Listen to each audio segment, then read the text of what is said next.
Hey everybody, welcome to Woodworking Wisdom. My name's Colwin Way, and today's a not so live. We're not a little bit recorded, we are recorded.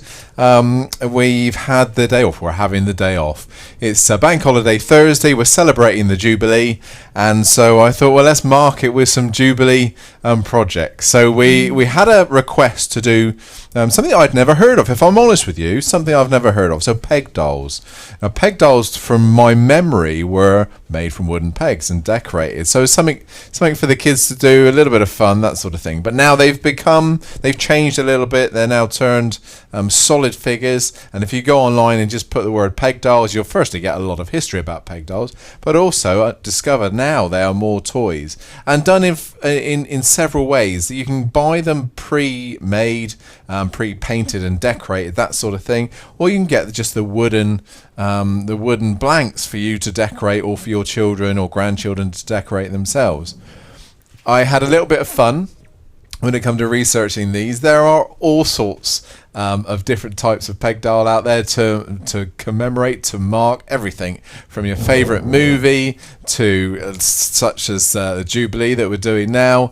So there's all sorts, superheroes, Star Wars figures, all sorts of things. So you can have a little bit of fun with this. It doesn't just have to be about Jubilee. It's just as an excuse to do something around the Jubilee. So let's have a look at what we've got so far. You would have seen these in the little picture we've got to advertise today's stream, but I've got a selection here. Obviously we have our Queen, and if you're not in the UK, of course, if you're overseas, if you're in the States or Spain or Europe, wherever you're looking from, it's our Jubilee. It's to celebrate our Queen's Jubilee. So here we are. Here's Queenie in front there. She's at the front of our four peg dolls. We've got a couple of Beefeater guards here. There's a Royal Guard here also. But we're going to just mess around and have a little bit of fun. Like I say, you don't have to do these. You can make something similar if you want to, just to have a bit of fun with it, really. They're fairly simple bits of turning. They're solid, so there's not a lot of a lot of difficulty when it comes to it. But I want to focus on something I don't really focus on that much when it comes to these lives, is the decorating. So the turning is just part of, or creating a canvas for us to decorate. So that's what we're going to do. So I think I'm going to keep it fairly simple. I'm going to go with one of these guards, the Queen's guards, or the life guards as they call them. We're going to do one of those, and we do a little bit of airbrushing. I'll explain how we can get the face on without bleed and all those sorts of things. So let's have a little bit of fun and make a few of these characters. The shapes are dead simple, like I've said. The timber I'm using today is lime, but to be honest, because we're going to colour it, it needs to be something fairly pale. So sycamore, maple, all those types of timbers work really well. But look, you can see the colour of this particular timber. It's nice and pale. It's dry lime. It's a slight yellowing to it, but that works well, to paint on anyway. It's not a heavy grain timber, so something like ash or oak, probably not the best timber to use, because the grain in those timbers are very open. This is quite closed grain, so works nicely. Should turn beautifully as well. Unlike last week's project where we were turning our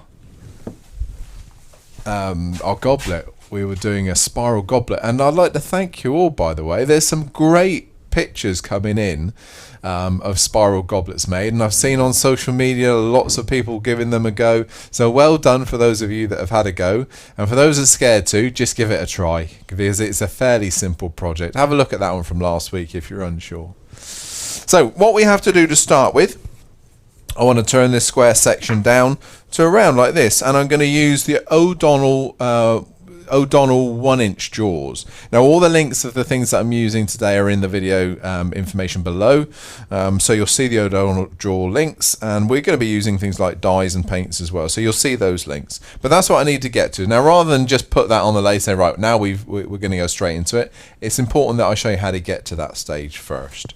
So here we go. And don't forget, guys, just because I'm not live doesn't mean to say you can't ask questions and chat to each other. The questions that you ask I will see and I will answer them, so don't worry. If you want a direct question, then just send us an email here at Woodworking Wisdom. If it's an open question, leave it on the chat and I'll get to it and tell or answer it next time. Okay, so let's have a look. Let's start with, what are we going to do? We're going to start with a Pro drive, I think. And on the other end here, we got a nice little ring center. And all we need to do to start with, good spindle tool techniques here. We're going to rough down to a cylinder with our roughing gouge, spindle roughing gouge, remember. And then I'm going to go straight into the beading and parting tool to create our little foot for the OD ones. The OD ones, by the way, I've got them set up here. Let's have a look. So there we are. So a very smallish, well, it's a 1 inch or 25mm OD. But we're going to hold initially on the dovetail. That means it's a nice small grip, so then I can turn the rest of the shape around it. In fact, I haven't quite finished these here, and I'm tempted to leave them if I'm honest, but look, you can see on here we've got the little foot still. It's a little dovetail. I think I might leave that if I'm honest. You can sand it off with the disc sander if you wish, but that just gives it a little bit of elevation there when it's stood on the table. It's entirely up to you what you do. But that's what we have to create first, just a little hole point. Again, if you're going to make a lot of these, and I can already think of several jobs that you could use this sort of type of thing on, table skittles, just kids games, you know, in general, then a little foot like that is a really good hole point. We are going to look at something at the end of the video today where I feel that this project lends itself to other things, so we'll save that for the end, but I think we can take it to other projects as well, this type of turning, because it's so simple. Right then, so there we are. Help between centers, Pro drive on one side, ring center on the other, and lathe speed is 0, turn the lathe on, stand to one side. And then we're going to turn the lathe speed up. In this case, because it's a relatively small bit of timber, I'm going to turn it up to about 1800 revs. I'm going to get the roughing gouge, and we're just going to skim that down to a cylinder.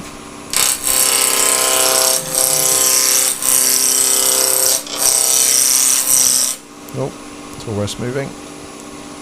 For those of you that are new to turning, tool rest is just below center point. When I say just below, anything up to 6mm. Don't go too low though, otherwise your corners on your roughing gouge will tend to start catching. There we are, that's fine. And just because we can, let's raise the tool rest and just skim that nice and clean with a skew.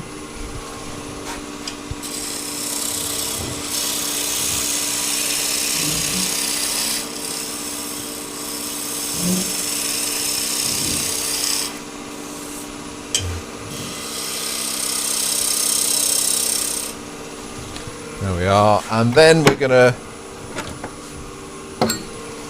cut our dovetail. Now I've measured the internal part of our dovetail on the OD ones. I'm using a beading and parting tool and the calipers just to measure the size. When my calipers fall over that little foot, there we are, that's to size. Next thing we need to do, of course, is give it a dovetail. So I'm going to go straight in with a square-sided skew. Little dovetail, and that's our foot. Very quick, very easy, that one. And I would, like I said, if you're going to make several, if you're making a bigger toy, Skittles and things like that, or a group even of what I've done here, then get everything to that stage before you move on. Otherwise you have to keep changing your lathe around, sort of thing. So got to that stage, so just move him up the way at the moment. Take out our drive center, and then we're going to move to the chuck.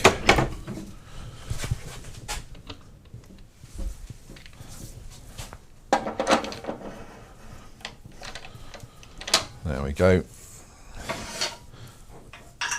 And that can go in.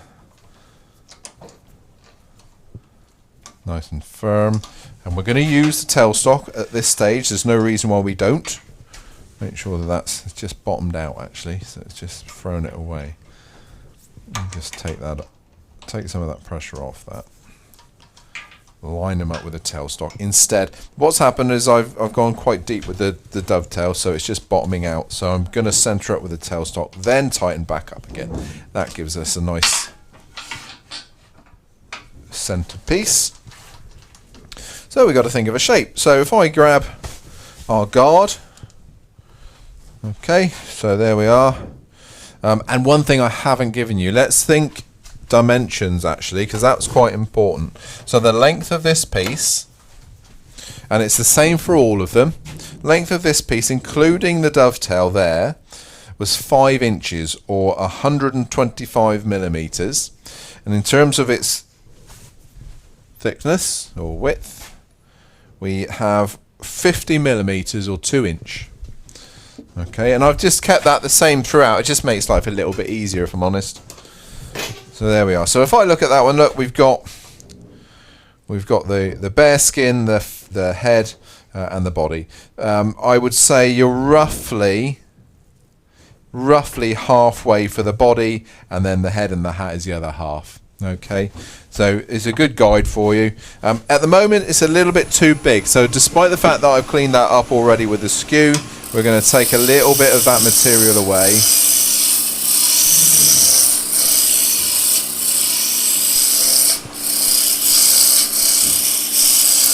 There we are, just a little bit more off what will be the head. Now let's start, if I go with a slightly smaller skew, I'm going to raise the tool rest a fraction. There's my halfway point. So let's get some V-cuts going.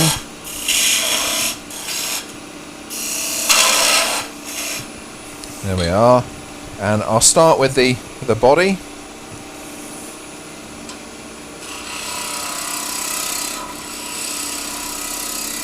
Tidy up that bottom area. This is the beauty of using these jaws. So the fact that the OD ones are so small, I can cut right the way down. It's not in the way. I can sand around that corner. Matt, would you just go above a second? There we are. So you can see the jaws are nice and tucked out the way. It's going to give me a nice lot of room to maneuver. And now we can use the skew just to get that shaping round. Look.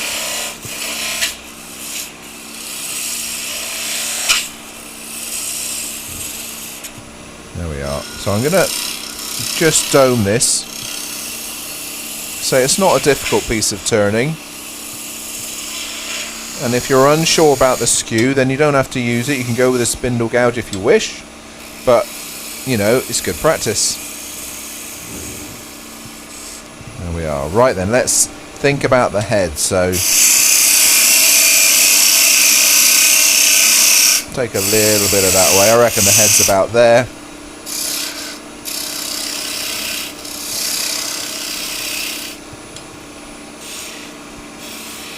So the turning is just the start of it, really. This is going to be a lot of decorating involved here.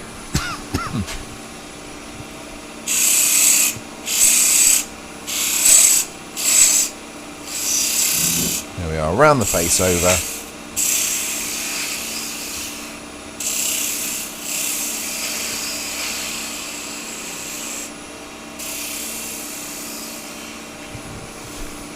Now, if you've seen many of my demonstrations, you know that I've been massively influenced by the German turners, things like smokers, nutcrackers, all those figures that they make. And this is sort of along those lines, really.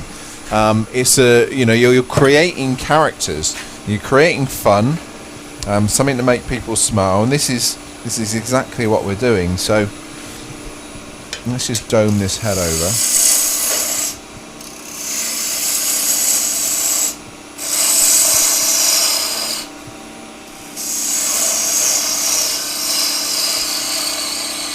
We'll get rid of that in a minute. Ready to sand. I reckon it's a little bit big in that head, so let's just skim some of that away.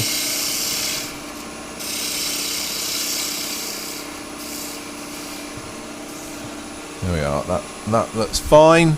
We can sand that in a second. So one more tool. Let's get the spindle gouge out. The reason I've had the tailstock there is, you know, on its own, we're quite a long way from the chuck. That's a small grip. So I've taken the the extra security of having the tailstock involved. Now all that big bulky turning is gone. I can take the tailstock away and just clean that top end up before we start sanding. So that can come away. I'll just drop the tool rest of fraction for the spindle gouge. And just tiny cuts, because just, you know, you don't want to take a lot of stress to the piece. So just tiny little cut, and that's our tooling done.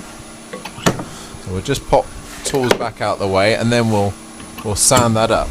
So I'm going to start quite coarse with the sanding. Tool dust extraction needs to come nice and close. I'm going to keep it at the same speed. So I'm still at 1900 revs there.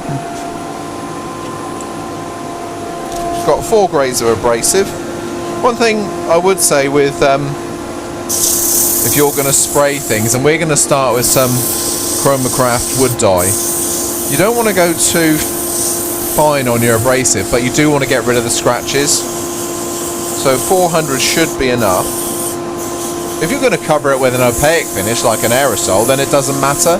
You could probably finish it at 240 and that'd be fine. What you do need to do though is make sure that you get rid of all of your tears if there are any, and certainly tooling marks if there are any.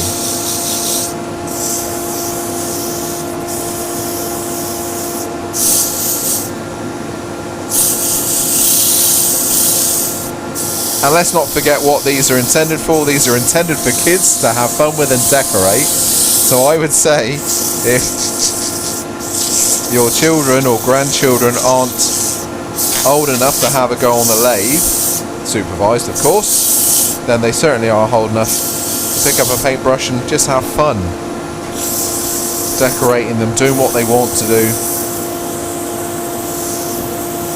There we are. So that's the 150. I started with a 100. This is 150. Now don't forget guys, next couple of weeks we are going to be doing a Q&A session with myself and Ben. We're going to have a lathe, we're going to have a scroll saw. We need your questions, so start firing those questions into us. We're going to have cameras set up on both machines and asking each other your questions. So please start firing those questions in. We really want to help out. We've already had a few last week. There was some questions on spindle turning and use of the skew and all that sort of stuff, so absolutely we're going to look at that. So just think about the questions you may have.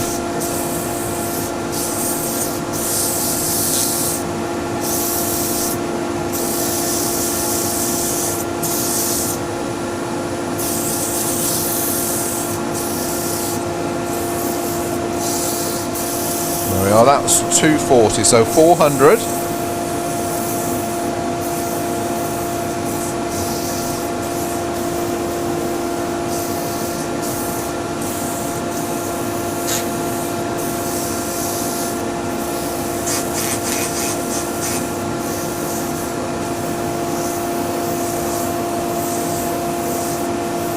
Excellent. Right, let's just stop and have a look. I'll turn that extractor off at the same time. But you imagine a box full of those made. You know, you can say, right kids, let's have a go, we'll do some decorating. Now this is made specifically with that bearskin on the top, but if you wanted just to keep them plain, okay, do them that shape, okay, and they can then put on whatever they feel they want to. I just made this into the Queen, and that way, and just decorated accordingly. But yeah, absolutely make them just a plain shape and that will work. Right, now I want to get some of this colour on. Okay, so you can see where we are at the moment. Nice plain shape. Now, in order to get colour on without bleed, you'll need to seal. I'm not going to seal any of this, but to do this is a pen to make this the face here.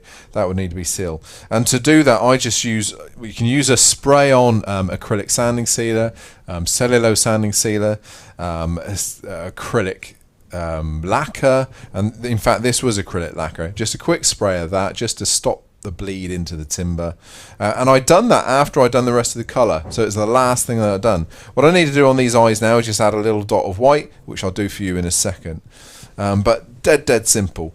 Let's get some of this colour on. Now this is going to be a good exercise in airbrush control. Okay, I don't think I've done any airbrushing technique with you for quite a while. So the basic rule with an airbrush, the closer you are, the finer the spray will be. The further away you are, the bigger area you're going to cover, because it comes out like a big fan. Okay, so the closer you are. Now you have to control that. You control that with the amount of ink or dye that you release from the airbrush. You release too much at one time, when you're too close you'll get splatters, which we don't want. We want a nice fine line, so we're going to be fairly controlled with this. I will have dust extraction on at the same time, just to take any excess away from me, and we're going to have the lathe running at a speed, not too slow, not too fast, so around about 1,000 revs will sort us out. There we are, there's 1,000 revs. I'm going to start off by, what shall I start off with? Let's start off with the black. So the black's in 3 spots, okay, on this one. We've got the one section at the bottom, middle and top. So let's see how we can control that. So my airbrush is a 2-stage airbrush, so it's down for air and pull the trigger back to control the amount of ink. All the way back, you get loads of ink. There is a control knob here, or a limiter. I don't tend to touch that, but if you're starting out and you're getting lots of splatter, just wind it right up so you can't bring that needle back too far. But this has got black in it, so let's start. I've got my little airbrush compressor down here beside me, and I'm just using it, a very quick plug and play little quick adapter. Okay, so we're on. So got my air coming out. I think maybe above, Matt, please, if we would. So what I'm going to do, I've got 3 areas. Like I said, I've got a collar, we've got the bottom down here, and we've got the top. So let's start with a line on the bottom. So nice and slowly back. There's my fine line, and I can fill out the rest. Cover your chuck up, of course, if you're precious about your chuck. I should do. So I want to get a nice bold colour, so we're going to go back and forward until the colour builds up to a nice black. And then remember, nice and close to get a nice hard line. There we are. Same at the top here.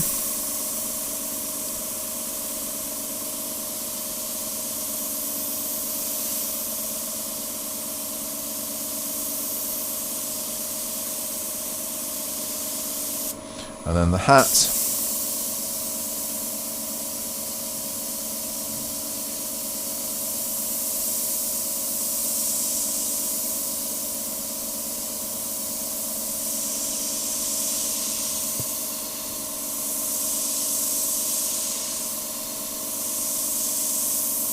Of course, it doesn't have to be done on the lathe. I'm just using the fact that I've got a rotating lathe in front of me to give me that colour.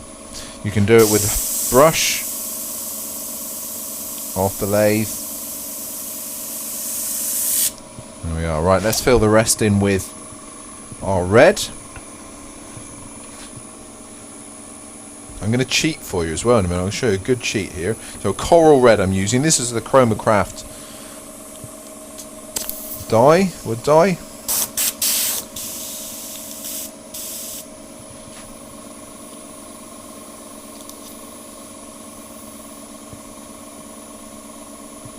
Just freeing up my needle. The trouble with me is I don't clean these out from month to month, so there we are, that's got it. So again, just nice and close initially, gently pull back with your ink and fill in that colour. Lots of layers rather than one heavy one. If you go heavy, the dye just doesn't dry, or it takes a long time to dry, and we want this dry instantly.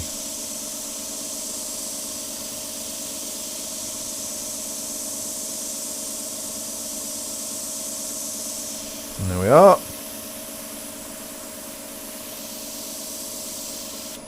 Just using the air then from the airbrush just to help the drying process.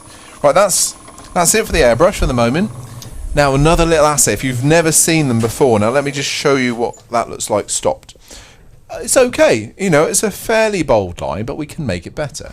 The good thing with the CHROMA Craft range of dyes is they're supported by dye pens as well. So if I can show you our dye pens, I've got a massive selection of those pens here. So in all the same CHROMA Craft dye colours, but I'm going to use the black the black just to strengthen the lines that we've got. So if I'm not happy with that, if I think actually let's make it a little bit bolder, and I'm going to do this, I'm going to reverse my lathe. We'll just strengthen that edge with the pen. There we are. So you got a nice, bold, strong outer edge there. Next thing is I'm going to use a little bit of acrylic paint now. And again, if you're into painting, you know exactly the type of acrylics to use. A nice fine brush. Is that wet still? Yeah, that's wet still.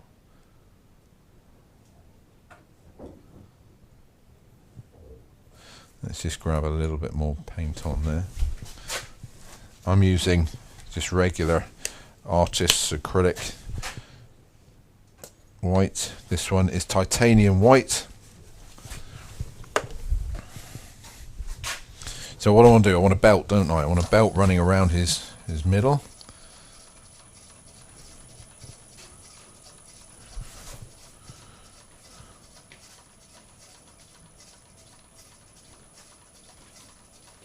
Once you get a good amount of paint on it, the lines will harden up.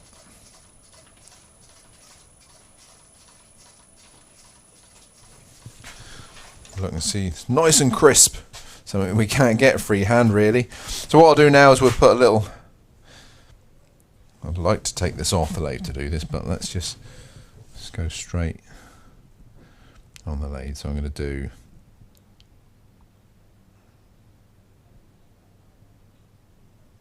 This is centre belt, and we got buttons at the top.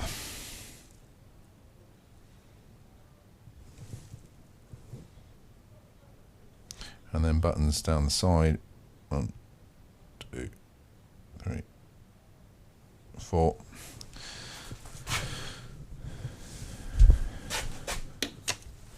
And that, apart from the face, is where we are, I believe, with that one. Yeah, we just need the face to go on. So what I would do next on that one, just give a squirt of sealer, squirt of acrylic. I'm going to use this one, okay, which is the acrylic satin lacquer. Literally just a little squirt on the face. I know this is wet. I would normally wait for that to dry, but just a, and that would be enough to stop bleed from your pens running out into the timber. Let me just show you on the back of this one where there's no spray. So if I wanted to now put a nice eye there, okay, the outside edges start to bleed a little bit. You can't quite see it from the camera, but if you wait for the lacquer to dry and do it of that, it seals it, it stops it from bleeding into the timber. And once I've put that main black section on, just grab my brush again, sorry. A little bit of paint. What I tend to do then go white and then with a little bit of blue. So if I can show you this one. So a little white blob. You start to see the sole come out. There we are. So like he is there at the moment, he's a little bit, he hasn't had enough sleep by the looks of it. So he needs one more dot on the centre. Just like I would do with the smokers, that sort of thing. One little blue dot in the middle, or you can go another black dot if you want to, but that will give you the face of your little figure. There we are. Let me just, whilst you've got that overhead camera there, Matt, let me just go to the Beefeater. This one here, again, I've got to put the eyes on this one, but a couple of different hat styles on these. Okay. Similar sort of thing, a little bit more intricate in their design, and there's a lot of artistic license going on here, but you know, you can do whatever you want. It can be your favorite sports team, whether that's football, rugby, American football, Australian rules, whatever it is. You know, you can paint them and decorate them to suit yourself. That's peg dolls. Like I say, to me, before the suggestion was given, I had no idea what a peg doll was. I know what the pegs look like, but I didn't think they had evolved into toys like this. One thing I do know though is that saying you know, talking about German turners and my inspiration in terms of German smokers, nutcrackers, and all those sorts of things, is that you tend to find figures like this will evolve and come up in lots of different countries, in lots of parts of history and things like that. So I've just got a picture to show you, and then an idea for you. Maybe. Now that picture there, this is a trip that I just told you about, actually, down to Pravia in Spain, and they're little totems, so they're little good luck charms. And if you look at the figures there, especially the ladies, there's lots of different cultures there. You can see, I can see looks like a Norwegian Viking there, some African figures. And that's the sort of thing, that's the sort of inspiration that I talk about when you get to travel to wood turning cultures around the world. That's the sort of inspiration that I love. So what I thought I'd do as well, and all I've done is turn this piece, but I just want to go over the start of decorating this with you. I've created a little sort of homage to African art myself and what I've seen over in Spain, and I've just created this. First of all, this is going to be an African totem, so you can see the head, you can see the body there, and then down to the dress or the skirt at the bottom. They're very they're suggestive, basically. There's not they're not you don't have to follow the anatomy of a body. You just suggest the different areas, and then it's left to you to decorate, and you can make them really, really vibrant as to what you want. Now, the other thing that I wanted from this is not to have the primary colours. So this is very earthy. So instead of using the CHROMA dyes, what I've done here is use palette dyes, so water-based dyes, and let the brush strokes, so I've let the lathe run, let the brush strokes come through, so you can see paler areas. So it looks very earthy, and I think it lends itself to this type of thing. And I think it's literally just a progression on from the little peg dials there into something a little bit more grown up, if you know what I mean. And I quite like, a few of these stood on the mantle in different colours, in different ethnicities, different cultures. They just look cool. So what I've done here, this is on a screw chuck. So I've turned it around, cleaned at one end, it drilled it out, put it on the screw chuck, held it between centres, done all the turning, and then done exactly what I've just done on the peg dials. Took the tailstock away to clean this end up before sanding, and then rotating whilst putting the palette wood dye on. At this point you can start to pick things out, so I'm going to use the tool rest, and let's get this spinning. Let's get it spinning the right way first of all. There we are. So gold, silvers, those sorts of things. Now I use an awful lot of these things here in various sizes. So here we are, just pens, basically gold and silver pens. You'll be surprised how vibrant they actually are. These two are quite thick, whereas this one's a real fine liner, that sort of thing. They do work with rotating timber, however you can't go too quickly. You've got to give the pens enough time for their ink to flow. So these two in particular are like very thick felt tips, and I'm going to show you a gold here. Let's just put it on. Let's just start this figure. So I'm going to put it on here as if it were a necklace or band.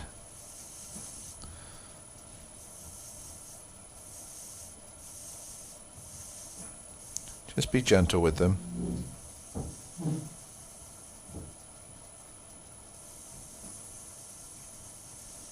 And already that looks really cool. I like that.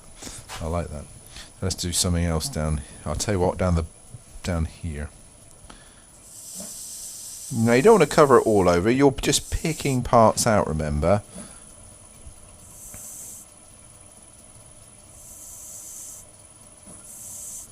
So that's our gold, and we're going to go over a little bit of silver.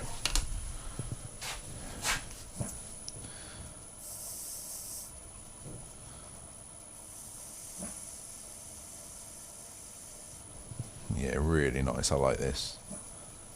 And as well as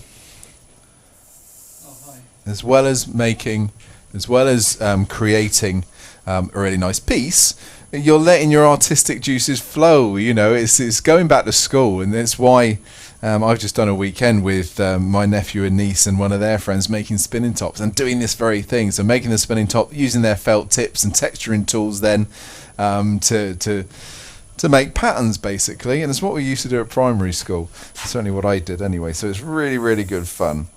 So there we are, gold. I've just framed it with a little bit of silver. There we are. Let's have a stop and have a look on that one. And I think with this piece it's onwards and up. So let's go, I'm going to use some more of that acrylic. Let's go with a fairly big brush acrylic. Okay. You know, real big striking colours like the gold, silvers and the whites on this sort of dark background are really, really cool. I'm just going to dot. So let's just do a series of dots here.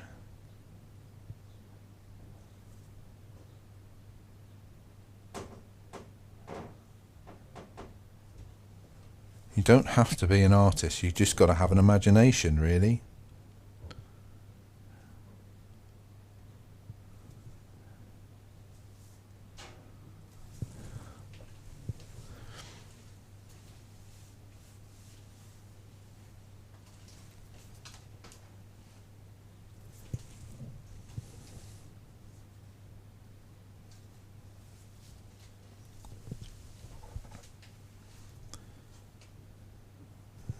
There.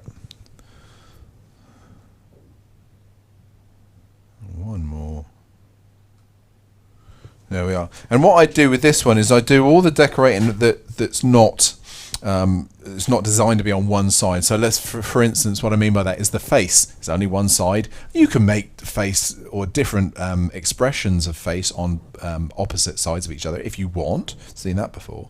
But do all the stuff that goes all the way around the piece first and leave the face till the end, because then you can position it where you want to. For instance, you might mess something up on one side, so you might want that at the back. So that's what I mean. So get all of the actual markings all the way around. Let's go back to that photo a second, Matt. Sorry, just messing you around. I just to show you the sort of figures and the amount of decoration that are on those wonderful creations. There we are. Thank you, Matt. Thank you. Brilliant. So there we are. So I'm going to work probably for another hour or two on this one. I'll show you it finished on the next Woodworking Wisdom, which will probably be now next week. So today's Thursday, so it'll be next Tuesday. I'll show you this one finished. Guys, I hope you enjoyed that one. Like I say, for me, it was another first. We've had a lot of firsts this year, so peg dolls. And I just wanted to take it a little bit further on to our little totems here. But I hope you enjoyed it. Don't forget, keep firing those questions in. We've got that Q&A in a couple of weeks' time. But until then, thank you ever so much for watching. And don't forget, give us a thumbs up, subscribe, and share us around if you can. So thank you very much, and see you next time. Bye-bye.